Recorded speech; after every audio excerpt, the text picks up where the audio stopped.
Halo semua, selamat datang di No Signal. Pada video kali ini saya akan menceritakan alur anime bergenre romance yang berjudul Otonari no Tenshi Sama, atau dalam bahasa Indonesianya Bidadari Sebelah Rumah Memanjakanku. Nah, anime ini benar-benar bikin saya baper sih. Setiap episodenya tuh bikin gregetan dan lucu aja liatnya. Ya ini mirip-mirip kayak ceritanya Horimiya sih, tapi bedanya ini lebih romance aja. Ceritanya tuh bener-bener membuat kita pingin banget punya pasangan jadinya. Oke, maka dari itu tanpa lama-lama kita akan ceritakan, dan inilah Otonari no Tenshi Sama.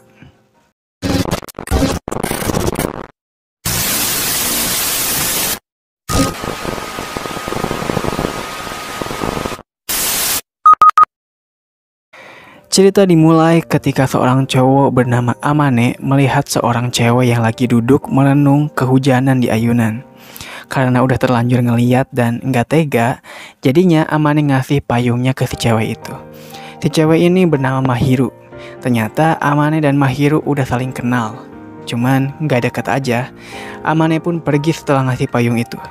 Besoknya di sekolah, si Amane kena flu karena hujan-hujanan pulangnya kemarin. Dia juga lihat si Mahiru yang untungnya dia sehat-sehat aja. Mahiru sangat terkenal dan diberi julukan bidadari di sekolahnya. Karena dirinya yang cantik, lucu, pinter, jago olahraga, dan bisa bersosialisasi sama orang lain. Bisa gaul lah gitu ya. Habis itu pas pulang, di sana udah ada Mahiru nungguin si Amane buat balikin payungnya. Padahal mah gak usah repot-repot dibalikin. Mahiru juga menyadari kalau si Amane kena demam karena kehujanan kemarin. Jadinya, karena ingin membalas budi, si Mahiru mau obatin Amane. Meskipun Amane sempat nolak, tapi si Mahiru tetap maksa buat mau obatin dia. Pas masuk ke kosnya, ternyata dalamnya berantakan banget tempat si Amane ini. Gak rapih, jadi ya udah deh, si Amane mending ganti baju dulu. Si Mahiru juga mau ganti baju. Ternyata kosnya si Mahiru tuh sebelahan sama si Amane. Amane gak nyangka si bidadari sekolah ternyata tetangganya. Kemudian pas udah diobatin, si Mahiru juga bikin bubur buat si Amane. Amane terkejut, ternyata si Mahiru bisa masak. Dan pas dicoba, masakannya juga enak katanya. Terus di sini juga kita bisa tahu kalau si Mahiru ini gak pernah punya pacar. Malah gak ada niatan buat punya pacar. Si Mahiru juga minta maaf lagi karena telah membuat si Amane demam. Tapi Amane ingin si Mahiru jangan terlalu khawatir padanya, karena mereka hanya teman. Udah, biasa aja gitu kan, jangan terlalu merasa bersalah. Amane pun berterima kasih ke Mahiru. Tapi Amane ingin Mahiru jangan sampai ngerepotin diri sendiri. Jangan sampai repot-repot harus merawat orang yang gak disukainya ini. Mahiru pun cuma terdiam aja. Besoknya, Amane udah sehat dan bertemu sahabatnya bernama Itsuki. Dia pun lihat si Mahiru yang lagi-lagi bantuin temannya. Bagi Amane, si Mahiru tuh bagaikan langit dan si Amane buminya. Untuk orang seperti Amane, mana mungkin sih bisa dapetin si Mahiru. Jadi Amane bisa lihat si Mahiru dari jauh aja, itu udah cukup baginya. Malamnya, si Amane lagi minum penambah stamina sebagai makan malamnya. Tiba-tiba si Mahiru juga muncul di sana. Karena kasihan cuman lihat si Amane makan malamnya pakai gitu aja, si Mahiru jadinya masakin masakan buat si Amane. Mahiru pingin si Amane bisa ngejaga dirinya, makan makanan bergizi pokoknya. Mahiru juga di sini nggak suka dipanggil bidadari sama si Amane. Jadi ya udah deh, Mahiru pun pulang dan Amane makan masakannya, yang ternyata enak banget. Besoknya, pas ngembaliin kotak makan ke si Mahiru, Mahiru malah ngasih makan malam lagi ke si Amane. Alasannya sih karena si Mahiru masaknya kebanyakan katanya. Makanya dia mau bagi aja ke si Amane. Oke deh, ya udah, si Amane terima aja deh. Dari semenjak itu, si Mahiru tiap hari ngasih masakan makanan ke si Amane ini. Tiap hari gitu kan. Hidup Amane jadi lebih sehat sekarang. Kemudian ada momen si Mahiru mau ambil kotak makannya di si Amane, tapi ternyata Amane lagi bersih-bersih kosnya. Dan Amane kesulitan bersih-bersihnya karena berantakan banget tuh. Jadinya si Mahiru gak tinggal diam. Dia jadinya bantuin si Amane bersih-bersih kosnya. Di sini si Mahiru sikapnya tegas banget. Singkat cerita, akhirnya mereka selesai bersih-bersih kos si Amane. Habis itu Amane ngajakin Mahiru makan pizza yang udah dia pesan. Mahiru baru pertama kali nyobain pizza pesanan kayak gini, karena si Mahiru ini anak orang kaya. Jadi selama di rumah, si Mahiru dimasakin sama pembantunya terus. Mahiru pun makan pizzanya dan dia suka pizza itu. Amane juga ngasih tahu kalau Amane lebih suka dan nyaman lihat penampilan dan sikap si Mahiru yang kayak gini. Kayak lebih natural aja gitu dibandingkan yang di sekolah. Di sekolah si Mahiru kayak terpaksa jadi orang yang baik mulu. Ya gak jadi dirinya sendirilah gitu intinya. Mahiru juga sadar kalau dirinya suka nahan diri di sekolah. Jadi menurut Amane lebih baik si Mahiru punya tempat di mana dia bisa nunjukin diri aslinya. Ya contohnya kayak ke si Amane gitu. Habis itu si Mahiru pamit pulang. Amane pun sempat nanya kenapa tiap hari Mahiru mau masakin si Amane gitu kan. Ternyata itu semua hanya untuk kepuasan si Mahiru yang bisa jago masak. Apalagi kalau jago masaknya ini bisa dinikmatin orang yang pola makannya tidak teratur kayak si Amane. Mahiru pun pulang. Besoknya si Amane nemuin si Mahiru yang lagi-lagi duduk di taman bermain. Ternyata si Mahiru tadi jatuh pas udah nyelamatin kucing yang di atas pohon. Yang itu membuat kakinya terluka. Jadinya si Amane bantu obatin kakinya itu. Mahiru pun merasa senang dan terbantu dengan sikap Amane yang mau obatin dia. Apalagi ternyata si Amane jago ngobatin luka, meskipun gak jago masak katanya. Abis itu supaya kaki Mahiru gak kesakitan karena pakai kaos kaki panjang atau stocking ya bahasanya, ya gak sih? Maaf kalau salah ya. Amane ngasih dia celana olahraganya. Mahiru juga harus pakai jaket Amane supaya pas digendong sama si Amane gak ada orang yang lihat kalau itu tuh si bidadari yang lagi digendong orang. Mahiru pun tersipu malu dan merasa gak enak udah digendong sama si Amane. Besoknya pas jam olahraga, si Amane sendirian yang pakai celana olahraga pendek karena yang panjangnya kan dipinjam sama Mahiru kemarin. Di kelasnya juga si Amane ternyata ada orang yang populer bernama Kadowaki. Banyak banget cewek yang suka kasih Kadowaki di sana. Ya mirip si Mahiru lah, tapi versi cowoknya. Pas sudah pulang, si Mahiru masakin Amane makan lagi dan ngembaliin celana dan jaketnya.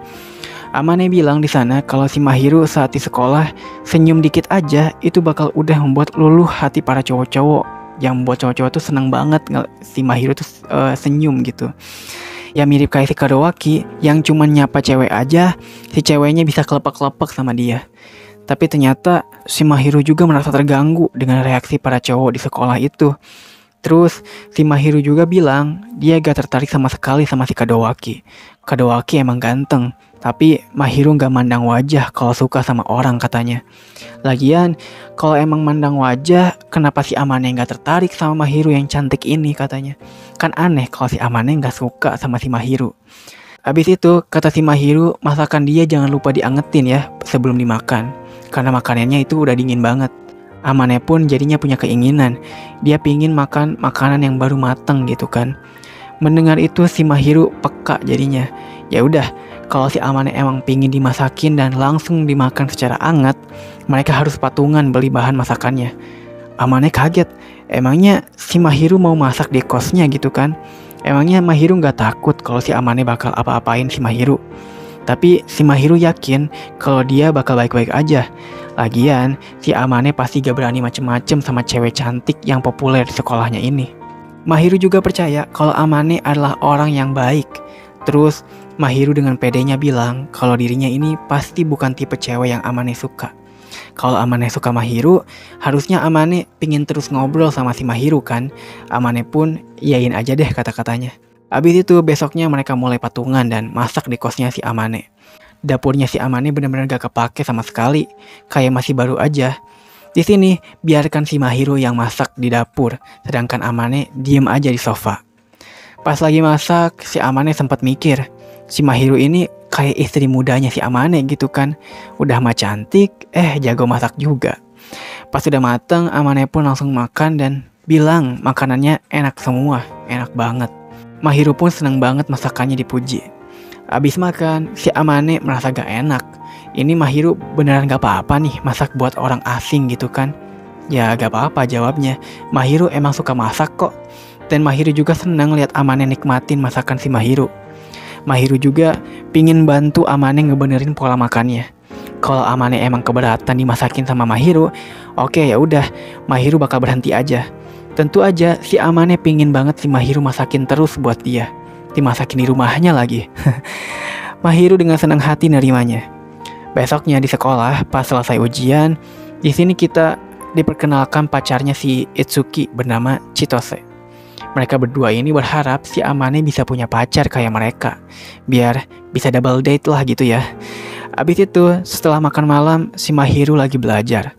Mahiru ini suka banget belajar, makanya dia juara 1 terus seangkatan. Ya, si Amane juga masuk 10 besar sih, tapi belajarnya santai aja, secukupnya. Amane pun memuji si Mahiru yang udah berusaha keras. Tiba-tiba, Mahiru seperti agak sedih dengar itu. Dia pun pamit pulang. Dia juga sempat menjatuhkan kartu pelajarnya. Amane pun langsung membalikan kartunya itu ke si Mahiru. Ternyata Amane gak sengaja lihat tanggal ulang tahunnya, yang dimana itu 4 hari lagi. Amane pun nanya ke Mahiru, ada sesuatu yang dipingin gak gitu kan? Tapi Mahiru malah pinginnya batu asahan coba, supaya pisaunya bisa lebih tajam katanya. Jadi makin bingung deh si Amane mau ngasih apa ke si Mahiru. Amane jadinya minta saran ke si Chitose harus ngasih apa.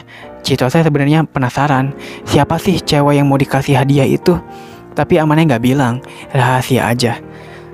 Oke deh, karena Chitose gak tahu seberapa deket Amane sama si cewek itu, jadinya dia ngasih saran aja, kasih yang simple aja gitu kan. Contohnya boneka. Pas sampai kos, Amane dengan malu-malu ngasih hadiah ulang tahun ke si Mahiru. Mahiru pun kaget, tiba-tiba dikasih hadiah. Amane juga ngasih tahu kalau dia tahu tanggal ulang tahun si Mahiru tuh dari kartu pelajar yang jatuh kemarin. Si Mahiru agak keberatan nerimanya karena emang selama ini dia gak pernah dirayakan ulang tahunnya. Oh ya udah, nih sebagai tanda makasih aja kata Amane. Mahiru pun membukanya. Ternyata dia dapat hand cream karena menurut Amane, Mahiru lebih baik menjaga kulitnya itu. Terus ada satu hadiah lagi yang ternyata itu adalah boneka beruang. Mahiru pun kaget dia dapat hadiah boneka. Mahiru pun sangat menghargai pemberian Amane ini. Ternyata ini adalah pertama kalinya si Mahiru dapat hadiah dari seseorang. Loh, emang Mahiru yang populer ini belum pernah dapat hadiah kata si Amane tuh.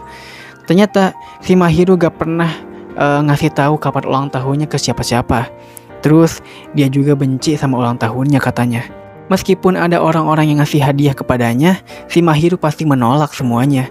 Karena orang itu bagi Mahiru adalah orang asing. Sedangkan Amane bukanlah orang asing baginya. Mahiru pun benar-benar berterima kasih ke si Amane.